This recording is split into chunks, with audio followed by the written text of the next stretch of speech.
안녕하세요. 100세까지 건강하게 살아가는 방법을 알아보는 100세 인생 건강통통입니다. 이제 코로나로 인한 거리 제한도 어느 정도 완화되고 곧이어 연말이 다가옴에 따라 음주를 할 기회가 많아지게 되죠. 이럴 때면 항상 음주 후 두통으로 인해 고생하는 분이 많은데요. 오늘은 음주 후의 두통의 원인과 그 해소 방법에 대해서 한번 알아보고자 합니다. 아직까지 저희 채널의 구독자가 아니시라면 지금 바로 구독 버튼을 꼭 눌러주시고요. 좋아요와 알람 설정도 부탁드립니다. 술, 음주, 이것이 아주 나쁘다는 사람도 있고 어느 정도 괜찮다는 사람도 있는데요. 약간의 음주는 생활의 활력이나 건강에도 도움이 될 수 있지만 과음은 절대 금물이겠죠. 여러분은 모처럼 과음한 다음 날 머리에 통증을 느낀 적이 없었습니까? 구토를 수반하는 경우도 있고 기분이 나빠지는 경우도 많죠. 과음 후에 찾아오는 두통은 누구나 경험하게 되는 생리적인 현상 중의 하나라고 하는데 음주 후 두통은 왜 생길까요? 음주 후 두통의 원인과 그 해소법에 대해서 간략히 살펴보겠습니다. 음주 후 두통의 원인으로 첫 번째, 술을 마시면 발생되는 두통이 있죠. 이것은 몸에서 알코올이라는 독극물이 배출하기 때문에 발생하는 두통인데요. 술에 약하고 강한 것은 개인차가 있잖아요. 알코올을 체외로 배출하려고 압박하기 때문에 혈관이 팽창하여 신경을 짓누르기 때문에 두통이 일어난답니다. 두 번째, 숙취로 인한 두통인데요. 술을 마신 다음 날 두통이 일어나는 숙취로 인한 두통인데요. 술이 체내로 들어가면 간장에서 알코올을 분해하여 체내에 아세트알데히드가 발생하죠. 아세트알데히드는 숙취의 원인으로 해로운 물질이라고 합니다. 우리의 신체는 아세트알데히드를 몸에서 제거하려고 혈관이 팽창하여 신경을 자극하기 때문에 두통이 생기게 되고요. 어떤 사람은 안면 홍조 현상도 같이 나타나게 된다고 합니다. 혈관이 팽창하는 점에서 위의 두 가지 두통이 같지만 체내에 아세트알데히드가 발생하는지의 차이가 있죠. 그 외에도 알코올이 해독되는 과정에서 많은 양의 수분을 소모시키기 때문에 탈수 증세로 인해 두통이 유발될 수도 있고요. 막걸리를 먹은 경우에는 단맛을 내기 위해 막걸리에 첨가되는 아스파탐으로 인해 두통이 유발될 수도 있다고 합니다. 다음, 음주 후 두통 해소법에 대해서 한번 알아볼까요? 물론 술을 마시지 않으면 가장 좋겠지만 그게 뜻대로 되지는 않잖아요. 술을 먹은 후에 두통 해소법으로 식품을 섭취하는 방법도 있지만 지압을 하는 방법, 따뜻한 물에 샤워를 해도 몸에 한결 개운하고 가벼워진다고 하는데요. 숙취 해소법 첫 번째로 따뜻한 물 마시기에 대해서 알아볼까요?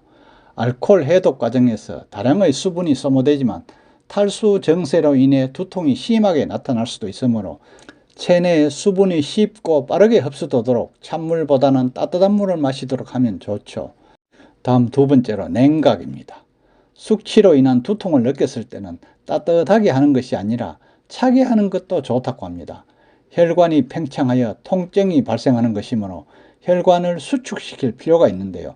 실수로 따뜻하게 하면 증상이 악화할 우려도 있답니다. 차가운 수건 같은 것으로 두통을 느끼는 곳에 차게 하는 것도 중요하겠죠. 다음 세 번째로 바나나를 섭취하는 겁니다. 바나나는 몸속의 노폐물 배출을 원활하게 해주므로 두통이 있을 경우 바나나를 섭취하면 도움이 된다고 하네요. 다음 네 번째로 꿀물이나 유자차 마시기. 이건 많이 하죠. 꿀물은 알코올 분해 과정을 돕는 과당이 함유되어 있고 유자차는 비타민C가 풍부해서 알코올 분해 과정에서 대량 소모되는 비타민C를 보충해 줄 수 있답니다. 또한 녹차는 독성 물질인 아세트알데히드의 분해를 촉진하는 카테킨 성분이 풍부하기 때문에 꿀물이나 유자차, 녹차를 마시면 도움이 된다고 합니다. 다음 따뜻한 물로 샤워를 하는 건데요. 따뜻한 물로 샤워를 해주면 혈액순환이 빨라져서 뇌에 산소 공급이 원활해지기 때문에 두통과 숙취를 완화시킬 수가 있답니다. 그러나 너무 뜨거운 물에서 사우나를 하거나 너무 찬 물에 샤워를 하면 안 되겠죠. 다음 여섯 번째로 어두운 곳에서 휴식을 취한답니다. 머리가 아파서 아무것도 하고 싶지 않을 때는 될 수 있으면 빛을 차단하고 쉬도록 해야 하는데요. 빛이나 소리가 증상을 악화시킬 우려가 있기 때문이죠. 과음했을 때는 소리가 들어오는 것을 막고 어두운 방에서 휴식하는 것이 좋다고 합니다. 다음 7번째로 경렬지압법인데요. 먼저 소부혈이라고 해서 손바닥 위의 경렬을 지압하면 몸이 한결 개운하고 가벼워지는데요. 자연스럽게 주먹을 쥐었을 때 새끼손가락이 닿는 손바닥 부근을 소부혈이라고 부르는데, 이 부분을 눌러주면 간의 기능을 활성화시킬 수 있대요. 소부혈 지압은 빠른 해독과 간 건강에 도움이 된다고 하니 숙취, 두통이 심하다면 지압을 해보는 것을 추천하고요. 소부혈 지압은 한 손에 3분 이내로 하는 것이 바람직하고요. 너무 세게 자극을 주는 것은 역효과를 부를 수 있으니 주의해야겠죠. 다음으로 왕골. 이건 귀 뒤에 있는 돌출된 뼈 아래에 있는 혈입니다. 두통이나 얼굴 부종 등의 효과가 있다고도 알려져 있죠. 다음 천룡. 천룡, 이것은 턱 약간 아래에 있는 혈인데요. 두통 이외에 자율신경을 진정시키는 효과가 있대요. 다음 백회. 이건 머리 꼭대기에 있는 혈인데요. 만능혈로 두통 외에도 스트레스 등에도 효과적이라고 합니다. 다음으로 술을 마실 때 주의사항을 한번 알아볼까요? 음주 후 두통이 걱정되어 두통약을 복용하고 술을 마시는 분들이 간혹 있는데요. 약과 술을 함께 먹으면 간에 상당한 무리를 줘서 간 건강이 손상될 수 있으므로 음주 시에는 약물을 복용해서는 안 된다고 합니다. 그리고 절대 하지 말아야 할 행동으로 두통으로 인한 진통제 복용은 하면 안 된답니다. 지나치게 맵거나 자극적인 해장 음식과 카페인 섭취는 독이 된다고 하죠.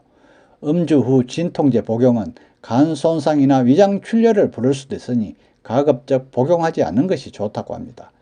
해장 음식으로 알려진 짬뽕이나 매운 라면 등의 얼큰한 음식과 카페인은 해장 효과가 거의 없고 위에 자극을 가할 수 있기 때문에 음주 후에는 섭취를 자제하는 것이 바람직하다고 합니다. 한 가지 팁을 말씀드리자면, 특히 술에 약한 사람은 술 한 잔 마실 때마다 물을 끼워 마시면 두통의 발생을 예방할 수 있답니다.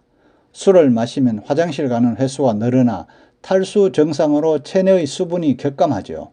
탈수 증상은 가벼운 두통을 일으킬 수가 있으므로 물을 마시는 것으로도 예방할 수가 있답니다. 또한 알코올 농도를 희석하는 것이 좋죠. 농도를 희석하면 내장의 부담을 줄일 수가 있어서 두통도 예방할 수 있기 때문입니다. 그리고 될 수 있으면 공복은 피해서 마시도록 해야겠죠. 공복에 마시면 알코올의 자극이 그대로 위장에 전해진다고 합니다. 혈중 알코올 농도가 높아지기 때문에 혈관의 팽창도 쉬워져 신경을 자극하고요. 두통을 유발할 수가 있죠. 만약 오늘 저녁이라도 술이 예정되어 있다면 간식이라도 섭취하고 굶주림은 피하는 게 좋겠죠. 오늘은 음주 후 두통의 원인과 그 해소 방법에 대해서 알아보았는데요. 아무리 숙취 해소에 좋은 음식을 먹는다 하더라도 가장 좋은 방법은 바로 과음을 하지 않는 것이죠. 연말 술자리가 많아지더라도 절대 과음은 삼가해 주시기 바랍니다. 끝까지 시청해 주셔서 감사하고요. 구독 꼭 부탁합니다.